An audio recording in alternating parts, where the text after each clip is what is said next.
तेरी कुड़माई के दिन आ गए, नी तेरी कुड़माई के। শেষমেশ অনামিকা ঐশী আবার দ্বিতীয়বারের মতো বিয়ের পিঁড়িতে বসলো। তোমরা অনেকে বলছো এগুলো ইমিটেশন, একটু ভালো করে দেখে নাও, এটা কিন্তু গোল্ড। কত শত জল্পনা কল্পনার অবসান ঘটিয়ে সে বিয়ে করে ফেলেছে। নারী কত সুন্দর অভিনয়। মনকে ছেকা দিয়ে তার প্রথম ভাতারের মুখে লাথি মেরে সে বিয়ে করে ফেলিয়েছে। এই সময় কম, শুরু করো। তো যাই হোক গাইস, সে বিয়ে করে ফেলাক, এটা নিয়ে তার আমাকে ভাইবা লাভ নাই। সঠিক বলেছেন। সে তো ভাতার পেয়ে গেল, আপনারা তো আর তাকে নিয়ে আলোচনা করলে ভাতার পাবেন না, কারণ 12 ভাতারিদের ভাতারের অভাব হয় না।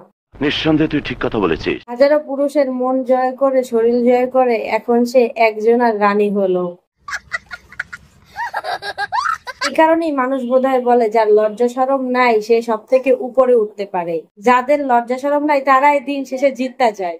ঠিক বলেছো। কতটুকু বেলজ্জা হইলে নিজে যে আবার তৃতীয়বারের মতো বিয়ার পিড়িতে বইতাছে, এইটা আবার ঢাকঢোল পিড়ে কয়।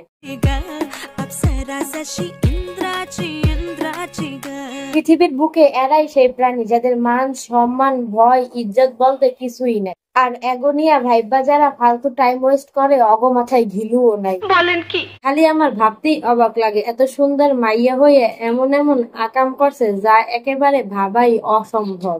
ও চাইলে ওর ক্যারিয়ারটা অনেক সুন্দর করতে পারতো, কিন্তু নিজের করা আকামের জন্য ওর ক্যারিয়ার একেবারে ধ্বংস হইয়া গেছে।